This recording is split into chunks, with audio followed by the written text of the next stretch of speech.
Hello everyone, exam वारी में आप सभी का स्वागत है। दोस्तों, बिहार एसएससी के प्रैक्टिस सेट को आगे बढ़ाते हुए आज हम इस वीडियो में ज्ञानबिंद के प्रैक्टिस सेट नंबर 4 के प्रश्नों को देखेंगे। इसके पहले के वीडियो में हम इसके 3 सेट को कर चुके हैं। अगर आपने वो वीडियो नहीं देखी है तो प्लीज चैनल पे जाके देख सकते हैं। और अगर आप इसका पीडीएफ चाहते हैं तो ज्वाइन कीजिए हमारे टेलीग्राम चैनल को, जिसका लिंक आपको डिस्क्रिप्शन बॉक्स या कमेंट बॉक्स में मिल जाएगा। तो चलिए शुरू करते हैं। आज का पहला प्रश्न है, निम्नलिखित में से कौन सा युग्म सही सुमेलित नहीं है। ध्यान रखिए, नहीं पूछ रहा है। तो पहला है अंतरराष्ट्रीय सस्य वानिकी अनुसंधान केंद्र, ये नैरोबी केन्या में है, सही है। टाटा ऊर्जा अनुसंधान संस्थान नई दिल्ली में है, ये भी सही है। भारतीय वन प्रबंधन संस्थान भोपाल में, ये भी सही है। अगला केंद्रीय सस्य वानिकी अनुसंधान संस्थान, ये बांदा में नहीं है, ये झांसी में है। ठीक है, झांसी उत्तर प्रदेश में केंद्रीय सस्य वानिकी अनुसंधान है। ऑप्शन डी इसका सही जवाब हो जाएगा। ठीक है, आगे बढ़ते हैं। सर्वाधिक वन वृद्धि वाले टाइगर रिजर्व बुक्सा किस राज्य में स्थित है। यानी बुक्सा टाइगर रिजर्व किस राज्य में है, तो ये पश्चिम बंगाल में है। ऑप्शन क्या हो जाएगा, ए इसका सही जवाब हो जाएगा। अच्छा, टाइगर स्टेट किस राज्य को कहा जाता है, तो मध्य प्रदेश को कहा जाता है। और बाघों के संरक्षण के लिए प्रोजेक्ट टाइगर कब शुरू हुआ था, तो 1973 में प्रोजेक्ट टाइगर आया था। आप इसको भी ध्यान रखिएगा।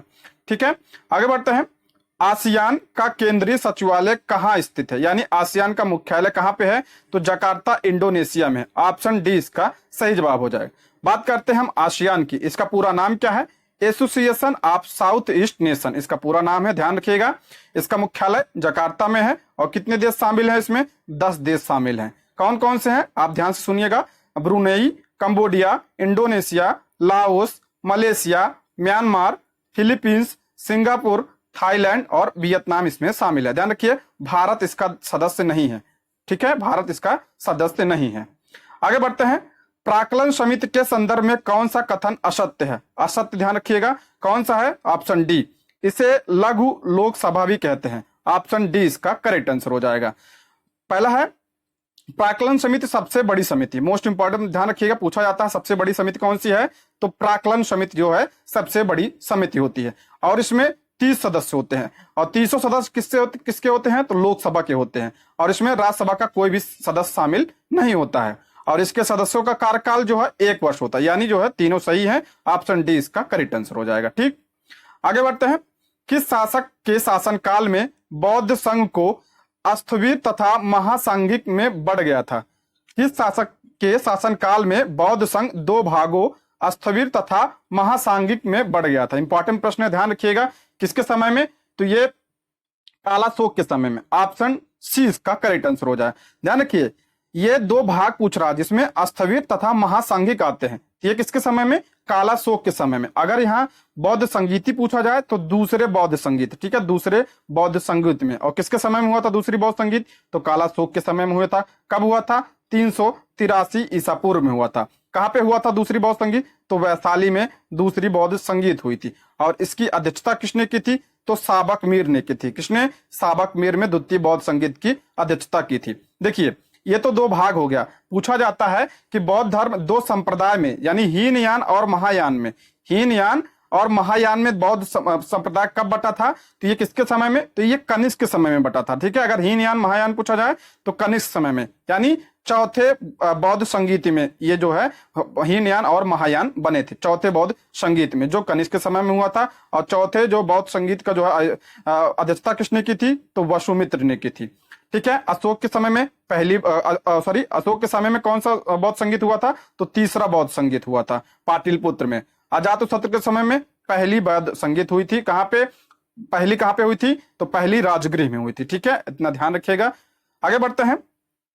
उरुभंग के रचनाकार कौन है। उरुभंग किसकी रचना है, तो भास की रचना है। ऑप्शन क्या हो जाएगा, सी इसका सही जवाब हो जाएगा। हाल की रचना की बात करते हैं। गाथा सप्तशती पूछा जाता है। गाथा सप्तशती किसकी है, तो हाल की रचना है। नागसेन की बात करते हैं। मिलिंद पन्हो, मिलिंद पन्हो जो है किसकी रचना है, तो ये नागसेन की रचना है। अब भरत मुनि की बात करते हैं। नाट्य शास्त्र, नाट्य शास्त्र जो है किसकी है, तो ये भरत मुनि की है। ध्यान रखिएगा, इंपॉर्टेंट है ये। आगे बढ़ते हैं। काराकोरम, जास्कर, लद्दाख, पीर पंजाल प्रमुख पर्वत श्रेणियां निम्नलिखित में से किसके अंतर्गत आती हैं, तो ये कश्मीर या उत्तरी पश्चिम हिमालय। ऑप्शन क्या हो जाएगा, ए इसका करेक्ट आंसर हो जाएगा। काराकोरम, जास्कर, लद्दाख, पीर पंजाल किसमें? ये तो कश्मीर हिमालय में आती हैं। ठीक है, आगे बढ़ते हैं। 9 फरवरी 2022 को नई दिल्ली में आयोजित एक समारोह में अटल टनल को आधिकारिक तौर पर वर्ल्ड बुक ऑफ रिकॉर्ड्स द्वारा कितने फीट से ऊपर दुनिया की सबसे लंबी राजमार्ग सुरंग के रूप में प्रमाणित किया गया है? अटल सुरंग की बात करते हैं तो ये कितने ऊंचाई पे है? तो ऑप्शन डी 10,000 फीट से अधिक। ऑप्शन क्या हो जाएगा? डी इसका करेक्ट आंसर हो जाएगा। अगर यही लंबाई पूछा जाए तो 9.02 किलोमीटर इसकी क्या है? लंबाई है। किसकी? अटल सुरंग की। और ये मनाली लेह को जो है, लेह को मनाली से जोड़ता है। ध्यान रखिएगा, लेह को मनाली से जोड़ता है ये अटल सुरंग, इंपॉर्टेंट है। अगला प्रश्न है, पबन द्वीप कहाँ पे स्थित है? पबन द्वीप ये कहाँ पे है? तो ये मन्नार की खाड़ी में। ऑप्शन क्या हो जाएगा? बी इसका करेक्ट आंसर हो जाएगा। इसे ही पबन द्वीप को ही क्या कहते हैं? रामेश्वर द्वीप कहते हैं। रामेश्वरम द्वीप जो है इसी को कहते हैं। ठीक है, तमिलनाडु में है। ऑप्शन बी इसका सही जवाब हो जाएगा। ये थोड़ा सा मिसप्रिंट है, इसको छोड़ देते हैं, आगे बढ़ते हैं। राष्ट्रीय अंतरिम सरकार में रियासतों का विभाग किसे दिया गया था? अंतरिम सरकार में रियासतों का विभाग किसे दिया गया था? तो आप सभी को पता है किसे? सरदार वल्लभ भाई पटेल को दिया गया था। क्या ऑप्शन क्या हो जाएगा? सी इसका सही जवाब हो जाएगा। ठीक है, ऑप्शन सी इसका राइट आंसर हो जाएगा। इन्होंने 500 से अधिक रियासतों को भारत में मिलाया था। अच्छा, अक्सर पूछा जाता है हैदराबाद को किस ऑपरेशन के द्वारा मिलाया गया था? तो ऑपरेशन पोलो के तहत हैदराबाद को भारत में मिलाया गया था। ये भी ध्यान रखिएगा। ठीक है, आगे बढ़ते हैं। अनुसूचित जनजातियों और अन्य दुर्बल वर्गों के शिक्षा और अर्थ संबंधी हितों की अभिवृद्धि के लिए किस अनुच्छेद में चर्चा की गई है? तो किसमें किया गया है? तो आर्टिकल 46 में। ऑप्शन क्या हो जाएगा? डी इसका करेक्ट आंसर हो जाएगा। आर्टिकल 46 ये राज्य के नीति निर्देशक तत्व का भाग है, यानी डीपीएसपी का ये भाग है। ठीक है, और डीपीएसपी की बात करते हैं तो ये भाग किसमें है? तो भाग 4 में। और आर्टिकल की बात करते हैं तो 36 से 51 में इसका उल्लेख किया गया। और ये किस देश से लिया गया है? तो आयरलैंड के संविधान से लिया गया है। क्या? नीति निर्देशक सिद्धांत। अगर आर्टिकल हम 44 की बात करते हैं तो ये भी नीति निर्देशक सिद्धांत में है। और इसमें क्या है? समान नागरिक संहिता। समान नागरिक संहिता किसमें है? तो आर्टिकल 44 में है। और कौन सा राज्य है जिसमें यह लागू है? तो मात्र एक राज्य है, गोवा में। ठीक है, आर्टिकल 45 की बात करते हैं तो इसमें क्या है? 6 वर्ष से कम आयु के बच्चों की शिक्षा तथा उनकी देखभाल है। किसमें? आर्टिकल 45 में। आर्टिकल 30 की बात करते हैं तो ये मूल अधिकार है। इसमें क्या है? शिक्षा संस्थानों की स्थापना एवं प्रशासन करने का अल्पसंख्यकों का अधिकार है। किसमें? आर्टिकल 30 में है। ठीक है, आर्टिकल 30 मूल अधिकार में आता है। अगला प्रश्न है, निर्वाचित आयुक्तों व क्षेत्रीय आयुक्तों की सेवा शर्तों और कार्यकाल का निर्धारण कौन करता है? तो इसका निर्धारण कौन करता है? ऑप्शन डी इसका करेक्ट आंसर हो जाएगा। राष्ट्रपति इसका निर्धारण करता है। ठीक है, बात करें अगर हम निर्वाचन संबंधी उपबंध किस आर्टिकल में है? तो आर्टिकल 324 से लेकर आर्टिकल 329 तक जो है निर्वाचन संबंधी उपबंध है। और 324 में बात करें तो 324 में क्या है? निर्वाचन आयोग की बात कही गई है। अच्छा, जो निर्वाचन आयोग होता है इसमें कितने सदस्य होते हैं? तो इसमें जो है एक अध्यक्ष होता है, यानी मुख्य चुनाव आयुक्त होता है, और 2 सदस्य होते हैं। ठीक है, इसको भी ध्यान रखिएगा। और मुख्य चुनाव आयुक्त को पूछा जाए, मुख्य चुनाव आयुक्त जो होता है उसका कार्यकाल कितना होता है? तो 6 वर्ष होता है, या 65 साल जो पहले पूरा हो जाए। ठीक है, और यही जो अन्य जो 2 सदस्य होते हैं उनका कार्यकाल कितना होता है? तो 6 वर्ष और 62 वर्ष। 6-62 जो पहला पूरा हो जाए। इनका जो है ये जो होता है, जो मुख्य होते हैं उनका 65 वर्ष होता है, जो उनके सदस्य होते हैं उनका कितना होता है? तो 62 वर्ष होता है। इतना ध्यान रखिएगा, काफी इंपॉर्टेंट है। इसमें कई सारे प्रश्न मैंने बता दिए। अगला प्रश्न है, किस शासक के शासनकाल में तांबे के सिक्कों को मासक कहा जाता था? तो किसके समय में? तो गुप्त शासक स्कंद गुप्त के समय में। ऑप्शन क्या हो जाएगा? ए इसका करेक्ट आंसर हो जाएगा। ठीक है, स्कंद गुप्त की बात करते हैं तो ये गुप्त वंश का शासक था। 455 से 467 इस भी ध्यान रखिएगा। और इसी के समय में पूछा जाता है हूणों का आक्रमण। हूणों का आक्रमण किसके समय में? तो स्कंद गुप्त के समय में हुआ था। श्री गुप्त की बात करते हैं तो ये जो है गुप्त वंश के संस्थापक थे। कौन? श्री गुप्त। ठीक है, और हम कुछ इंपॉर्टेंट पॉइंट की बात करते हैं।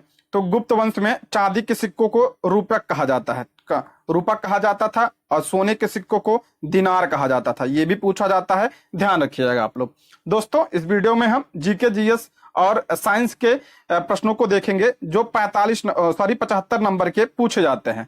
बाकी और मैथ और रीजनिंग के लिए आप टेलीग्राम से पीडीएफ ले लीजिएगा, वहां पे आपको सॉल्व मिल जाएगा। ठीक है, आगे बढ़ते हैं। पांड्य शासकों की राजधानी कहां थी? पांड्य ये संगम वंश से संबंधित है, इनकी राजधानी क्या थी? तो इसका करेक्ट आंसर हो जाएगा ऑप्शन क्या हो जाएगा? सी इसका करेक्ट आंसर हो जाएगा, मदुरई। ऑप्शन क्या हो जाएगा? सी इसका सही जवाब हो जाएगा। और पांड्य साम्राज्य का प्रतीक चिन्ह पूछा जाता है, तो प्रतीक चिन्ह जो है कार्प था। कार्प एक प्रकार की मछली, प्रतीक चिन्ह पूछा जाता है, ध्यान रखिएगा, कार्प था।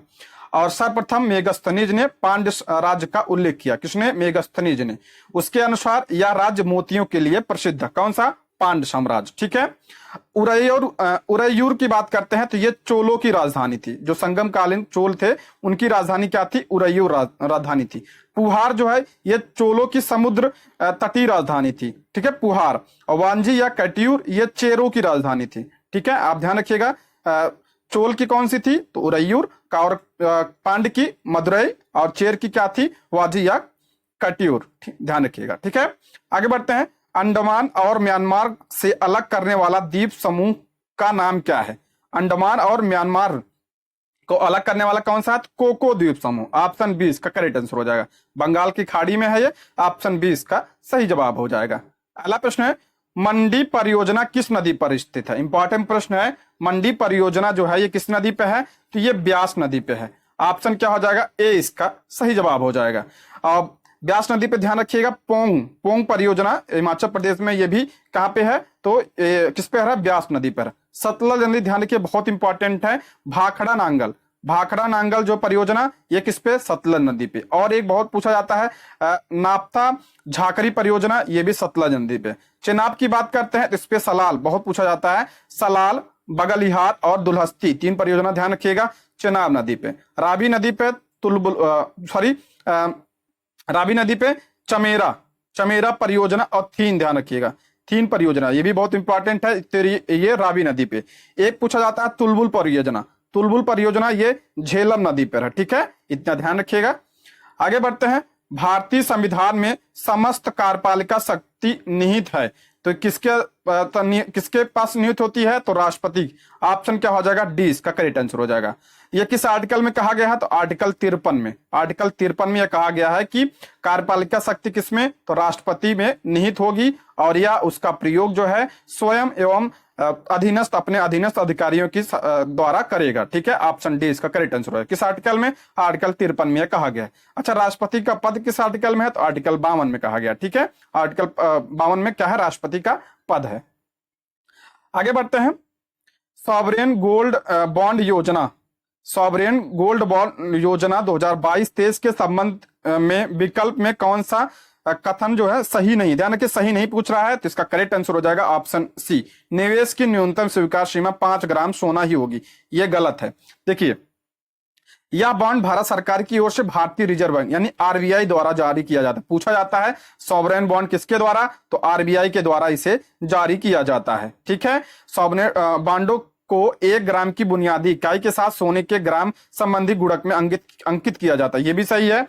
अगला कह रहा है संयुक्त धारिता की स्थिति में 4 ग्राम की निवेश सीमा केवल प्रथम आवेदक पर लागू, ये भी सही है। 4 किलोग्राम है, तो यहाँ पे हो जाएगा ऑप्शन सी। ठीक है, यही सही नहीं है। अगला प्रश्न है, बिहार पंचायती राज अधिनियम 2006 में 2 ग्राम सभा की बैठकों के बीच अधिकतम कितनी अवधि निर्धारित है? कितनी अवधि? तो 3 महीने की। आप क्या हो जाएगा? ऑप्शन डी इसका सही जवाब हो जाएगा। अगला प्रश्न है, पूर्ण स्वराज का संकल्प, इंपॉर्टेंट प्रश्न है। पूर्ण स्वराज का संकल्प कांग्रेस के द्वारा कब पारित किया गया था? तो ये कब पारित किया गया था? ये ऑप्शन सी 1929 के लाहौर अधिवेशन में। क्या हो जाएगा? ऑप्शन सी इसका करेक्ट आंसर हो जाएगा। अच्छा, 1929 का जो लाहौर अधिवेशन हुआ था, इसकी अध्यक्षता किसने की थी? तो जवाहरलाल नेहरू ने इसकी अध्यक्षता की थी। अच्छा, पूर्ण जो स्वाधीनता दिवस का मनाया गया था 26 जनवरी 1930 को मनाया गया था, इसलिए हमारा संविधान 26 जनवरी को लागू हुआ था। अगला प्रश्न है, बहिर्भेदी आग्नेय चट्टान का उदाहरण है। देखिए आग्नेय चट्टान जो होती है वो दो प्रकार की होती हैं। एक होता है आंतरिक आग्नेय चट्टान और दूसरा है बहिर्भेदी आग्नेय चट्टान, जिसे बाह्य आग्नेय चट्टान कहते हैं।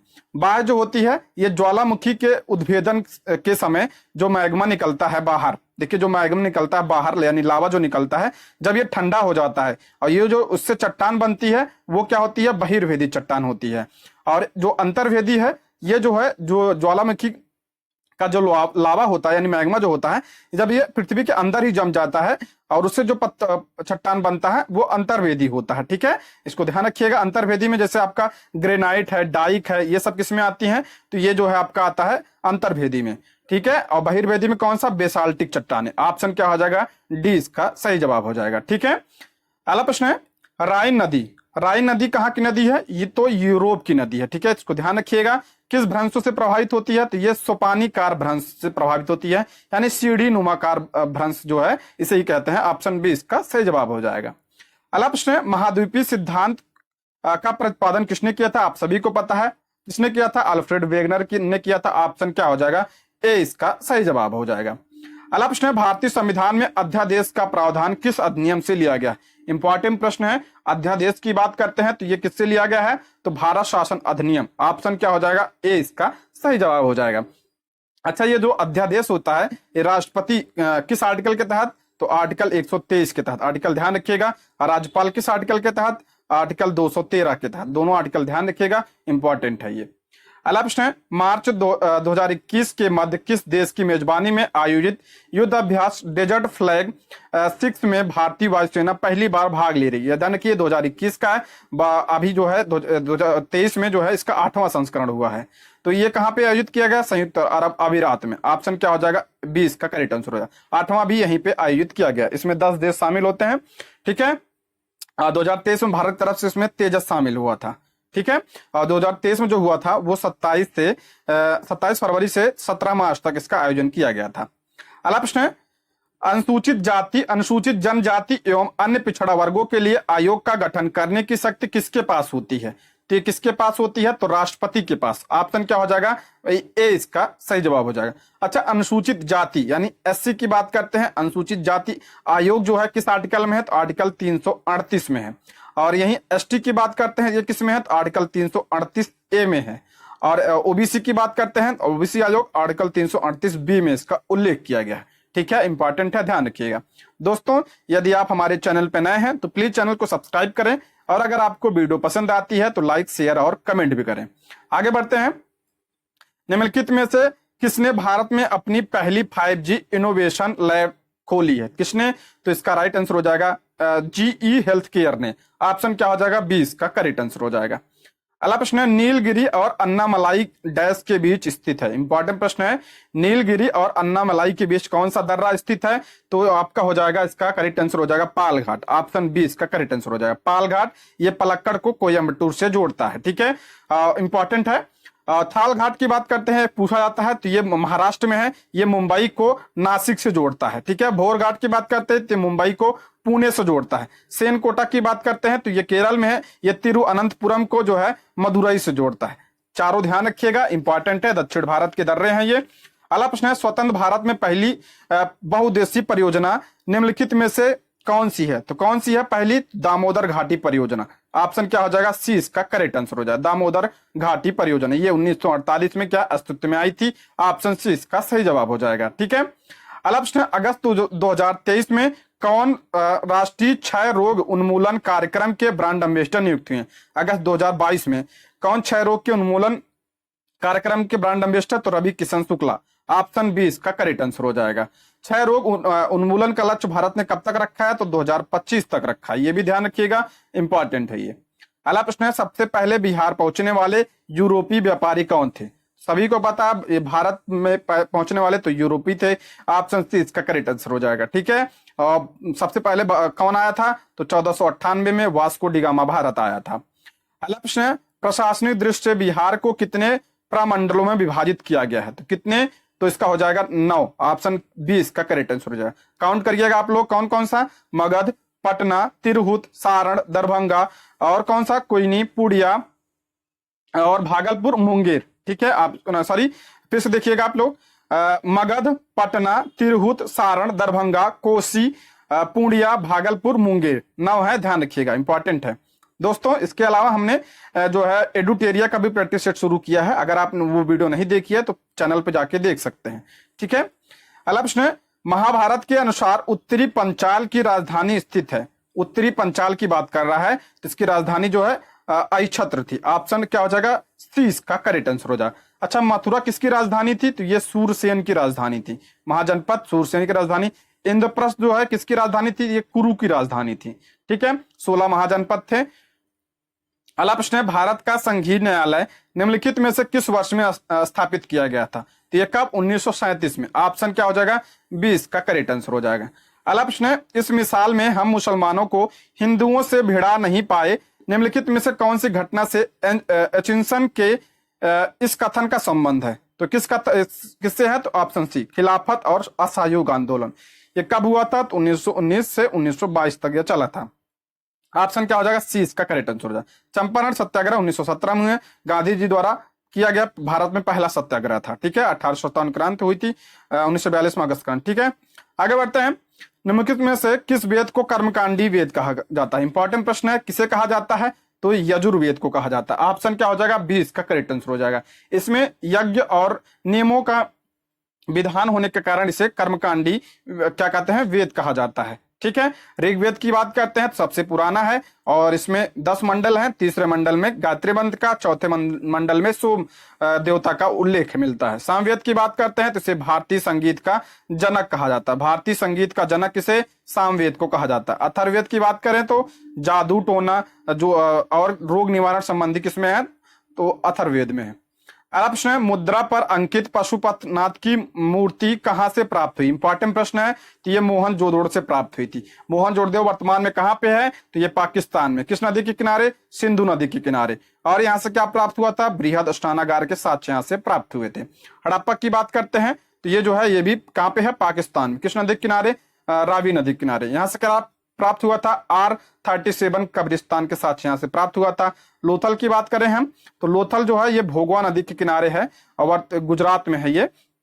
और यहां से क्या प्राप्त हुआ था, अक्सर पूछा जाता है, बंदरगाह के यानी गोदीवाड़ा के साथ यहां से प्राप्त हुए थे।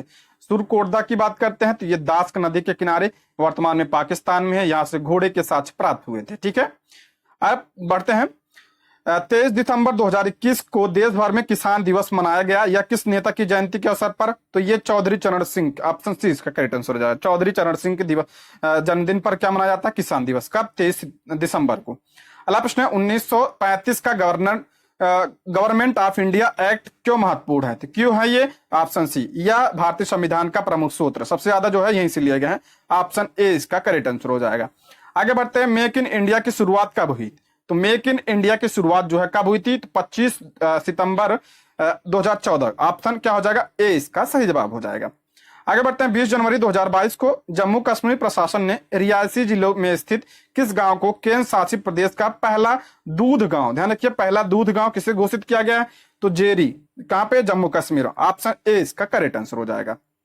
अगला प्रश्न है, निम्न में कौन सा अभिलेख विश्व का के प्रथम विज्ञापन और के तौर पर जाना जाता है, तो सहोगारा अभिलेख। ये गोरखपुर उत्तर प्रदेश में है, सहोगारा अभिलेख। ऑप्शन 20 का करेक्ट आंसर हो जाएगा। जूनागढ़ अभिलेख से पता चलता है कि हुडो का आक्रमण जो है स्कंदगुप्त के समय में हुआ था। अगला प्रश्न है, गुर्जर प्रतिहार वंश का संस्थापक कौन, गुर्जर प्रतिहार वंश, तो इसके इसके संस्थापक कौन थे, तो हरिश्चंद्र। ऑप्शन क्या हो जाएगा, ए इसका करेक्ट आंसर हो जाएगा। चंद्रदेव की बात करते हैं तो ये गढ़वाल वंश से संबंधित थे। गढ़वाल वंश के संस्थापक थे। वसुदेव की बात करते हैं तो ये चौहान वंश के संस्थापक थे। वज्रहस पंचम ये गंग वंश से संबंधित है। अगला है, निम्नलिखित फसलों में कौन सिंधु घाटी सभ्यता के समय से उत्पादन किया जाता है, तो जौ। ऑप्शन क्या हो जाएगा, डी इसका करेक्ट आंसर हो जाएगा। गेहूं का भी उत्पादन किया जाता है लेकिन इसका सही हो जाएगा डी, ठीक है। अगला प्रश्न है, बी डी सावरकर की पुस्तक का नाम क्या है, तो बी डी सावरकर पुस्तक का नाम क्या है, तो option D, the Indian war of independence 1857। Option D इसका करेक्ट आंसर हो जाएगा। अच्छा, 1857 द ग्रेट रिवोल्ट किसकी रचना है, किसका है ये, तो अशोक मेहता की है। अशोक मेहता की है ये, ठीक है, पुस्तक है। 1857 की बात करते हैं तो सुरेंद्र नाथ सेन की रचना है ये, ठीक है। और द सिपाही म्यूटिनी एंड रिवोल्ट ऑफ 1857, ये किसकी है? तो ये आरसी मजूमदार की है, पूछा जाता है, ध्यान रखिएगा। अगला प्रश्न है, कंप्यूटर के संदर्भ में सॉफ्टवेयर का अर्थ क्या होता है? तो ये कंप्यूटर प्रोग्राम होता है। ऑप्शन बी इसका सही जवाब हो जाएगा। अगला प्रश्न है, महात्मा गांधी राष्ट्रीय ग्रामीण रोजगार गारंटी अधिनियम कब पारित हुआ? तो ये 2005 में आया था, ऑप्शन बी। ठीक है, ऑप्शन बी इसका करेक्ट आंसर है। पहले इसका नाम क्या था? तो पहले इसका नाम क्या था? नरेगा। अब बाद में इसका नाम क्या? महात्मा गांधी जुड़ा। कब जुड़ा? 2009 में। ठीक है। अगला प्रश्न है, भारतीय संविधान के किस अनुच्छेद में निर्वाचन आयोग के लिए प्रावधान है? पीछे बता चुका हूं, आर्टिकल 324 में। ऑप्शन सी इसका करेक्ट आंसर है। वर्तमान में कौन है? तो राजीव कुमार जो है वर्तमान में क्या है? मुख्य चुनाव आयुक्त है। ठीक है। अगला प्रश्न है, जून 2022 में जारी पर्यावरण निष्पादन सूचकांक 2022 से संबंधित किन निम्न कथनों पर विचार कीजिए। ध्यान रखिए, जो है बिहार इसमें जो है एक साल का करंट अफेयर आप पूछा जाता है, तो आप इसको ध्यान रखिएगा। पूछ रहा है पर्यावरण निष्पादन सूचकांक यानी पर्यावरण प्रदर्शन सूचकांक 2022 में, तो इसमें कौन सा पूछ रहा है? विचार करें। ठीक है। इस सूचकांक में 180 देश शामिल थे, सही है। डेनमार्क जो है इसमें शीर्ष स्थान प्राप्त हुआ, ये भी सही है। इस सूचकांक में भारत को 132वां स्थान, ये गलत है। भारत जो है इसमें अंतिम स्थान पे था, 180वें स्थान पे भारत था, तो ऑप्शन ए इसका करेक्ट आंसर हो जाएगा। ठीक है। आगे बढ़ते हैं। एक ट्रेन जैसे ही चलना प्रारंभ करती है, उसमें बैठे यात्री का सिर पीछे की ओर झुक जाता है, इसका कारण क्या है? आप सभी को पता है, ये कई बार प्रश्न आ चुका है। तो ये गति का जड़त्व, ऑप्शन बी इसका करेक्ट आंसर हो जाएगा। गति का जड़त्व यानी न्यूटन का जो प्रथम नियम है उससे संबंधित है ये। ठीक है, उससे ही जड़त्व का नियम कहा जाता है। जड़त्व का नियम क्या होता है? यदि कोई वस्तु स्थिर अवस्था में तो वो स्थिर रहना चाहती है, गति अवस्था में तो वो गति अवस्था में रहना चाहती है, जब तक उस पर कोई बाह्य बल न लगाया जाए। ठीक है, ऑप्शन बी इसका सही जवाब हो जाएगा। अगला प्रश्न है, पृथ्वी के चारों ओर परिक्रमा कर रहा कृत्रिम उपग्रह इसलिए पृथ्वी पर नीचे नहीं गिरता क्योंकि पृथ्वी का आकर्षण, तो ये क्या करता है? पृथ्वी को जो आकर्षण होता है उसकी गति के लिए आवश्यक त्वरण प्रदान करता है, यानी गुरुत्वाकर्षण जो होता है पृथ्वी का, उसकी गति के लिए आवश्यक क्या करता है? त्वरण प्रदान करता है। ऑप्शन डी इसका करेक्ट आंसर हो जाएगा। अगला है, मिलान करना है, विशिष्टता दिया और कण दिया है। ठीक है, तो पहला शून्य द्रव्यमान, तो ये हो जाएगा आपका न्यूट्रॉन। ठीक है, और आवेश, आंशिक आवेश हो जाएगा आपका क्वार्क। ठीक है, आंशिक प्रचक्रण ये हो जाएगा आपका पॉजिट्रॉन। ठीक है, और पूर्णांक प्रचक्रण फोनान हो जाएगा। आप इस हिसाब से मिला लीजिएगा आप लोग। ठीक है। अगला प्रश्न है, निम्नलिखित युग्मों में कौन सा सुमिलित नहीं है? ध्यान रखिए, सुमिलित नहीं है, तो ऑप्शन ए फ्लोरीन जो है ये फ्लोरीन युक्त कार्बन यौगिक नहीं होता है, तो ये कार्बन का अपरूपक है, ये फ्लोरीन। ऑप्शन ए इसका करेक्ट आंसर है। बाकी शुष्क वर्ग ठोस कार्बन डाइऑक्साइड होता है, आप सभी पता है। कैरोटीन ये मानव त्वचा की बाहरी परत में पाया जाने वाला क्या है? प्रोटीन है। मस्टर्ड गैस रासायनिक युद्धों में प्रयुक्त होने वाला विषैला द्रव है। ठीक है। आगे बढ़ते हैं, सिरका निम्न में कौन सा एक जलीय घोल है? सिरका जो है जलीय घोल कौन सा है? एसिटिक अम्ल। एसिटिक अम्ल को सिरका कहा जाता है। इसका फार्मूला क्या होता है? CH3COOH, इसका क्या होता है? फार्मूला होता है। साइट्रिक एसिड की बात करते हैं, किसमें पाया जाता है? खट्टे फलों में पाया जाता है। ऑक्जेलिक एसिड की ये पालक सेब वगैरह में पाया जाता है, ऑक्जेलिक अम्ल पाया जाता है। अगला प्रश्न है, निम्नलिखित कथनों में कौन सा कथन सत्य है? कौन सा कथन सत्य पूछ रहा है? तो इसका सही जवाब हो जाएगा ऑप्शन सी। RDX जो है क्या है? ये सभी पता है, RDX क्या एक प्रकार का ये विस्फोटक होता है। ऑप्शन सी इसका करेक्ट आंसर हो गया।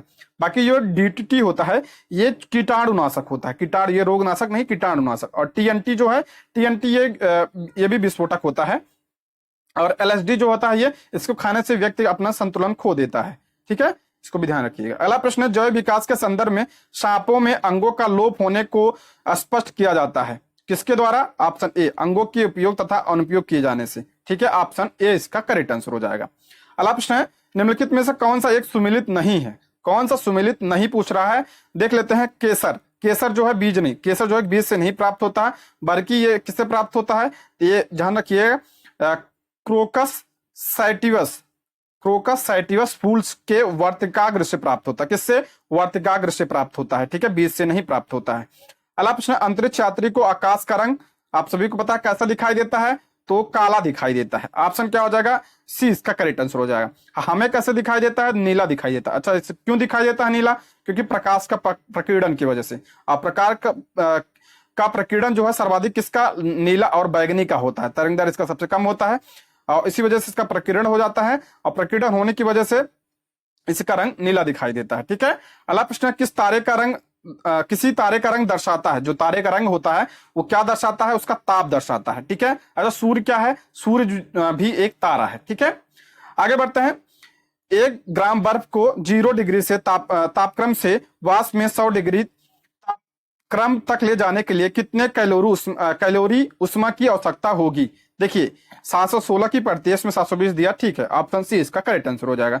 720, ठीक है, ऑप्शन सी इसका करेक्ट आंसर हो जाएगा। अगला प्रश्न, कोई कार एक समान गति से 25 किलोमीटर की दूरी तय करती है। अगर गति 8 किलोमीटर प्रति घंटा अधिक होती है तो उसी यात्रा में 10 घंटे कम लगते हैं। तो कार की गति कितनी है? देखिए आप निकाल लीजिएगा। मान लीजिए पहले की जो दूरी, पहले का चाल है वो गति जो है उसको हम मान लेते हैं x मान लेते हैं, यानी चाल जो है x मान लेते हैं। तो समय बराबर क्या होता है? तो समय बराबर दूरी बटे चाल हो जाता है, ठीक है। चाल बराबर दूरी बटे समय होता है, तो समय बराबर क्या होगा? दूरी बटे चाल हो जाएगा।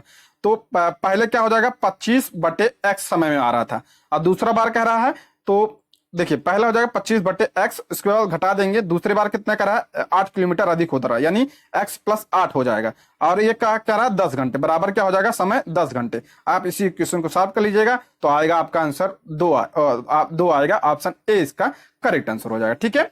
अगला प्रश्न है, स्पष्ट रूप से प्रतिध्वनि सुनने के लिए परावर्तित सतह और सुनने वाले के मध्य से कम दूरी जो होनी चाहिए वह है, कितनी दूरी होनी चाहिए? देखिए 17 सेंटीमीटर, यानी 16.5 मीटर, ऑप्शन डी इसका करेक्ट आंसर हो जाएगा।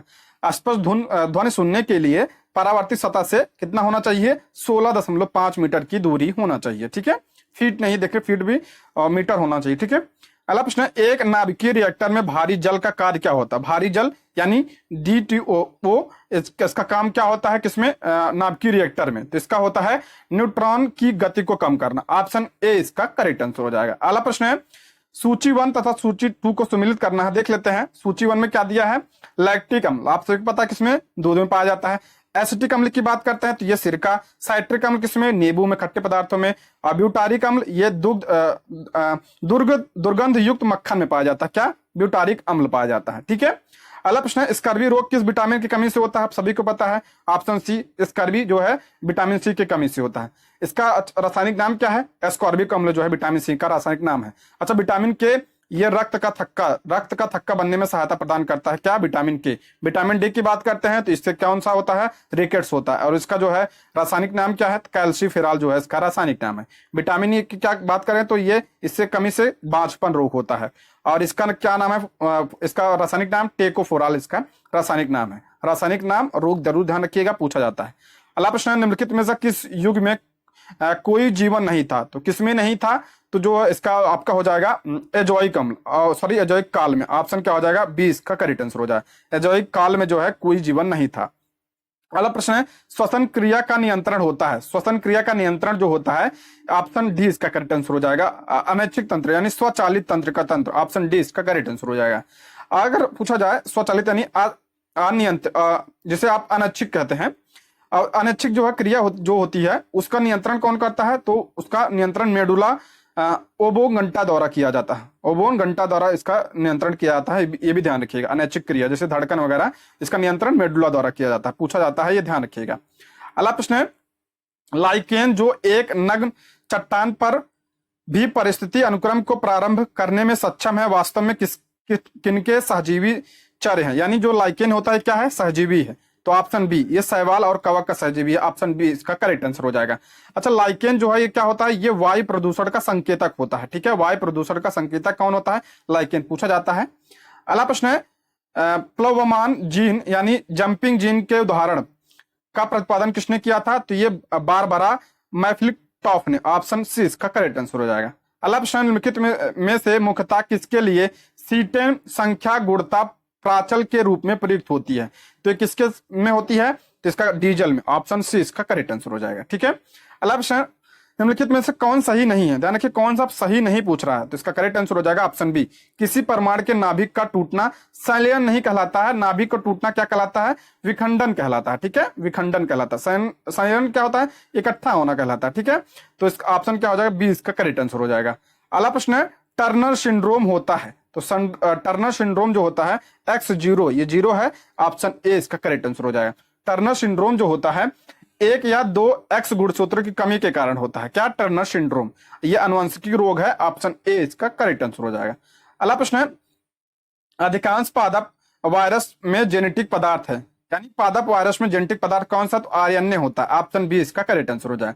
अगला प्रश्न वायरस रोग है, वायरस रोग कौन सा है इसमें, इन्फ्लुएंजा। इन्फ्लुएंजा जो है वायरस यानी विषाणु के कारण फैलता है। बाकी डिप्थीरिया, हैजा और टाइफाइड ये किसके कारण होते हैं, तो ये बैक्टीरिया के कारण होते हैं। ठीक है, बैक्टीरिया के कारण ये फैलते हैं, ध्यान रखिएगा, इंपॉर्टेंट है दोस्तों। इसका पीडीएफ आप टेलीग्राम से जरूर ले लीजिएगा, वहां से मैथ और रीजनिंग जरूर सॉल्व कर लीजिएगा।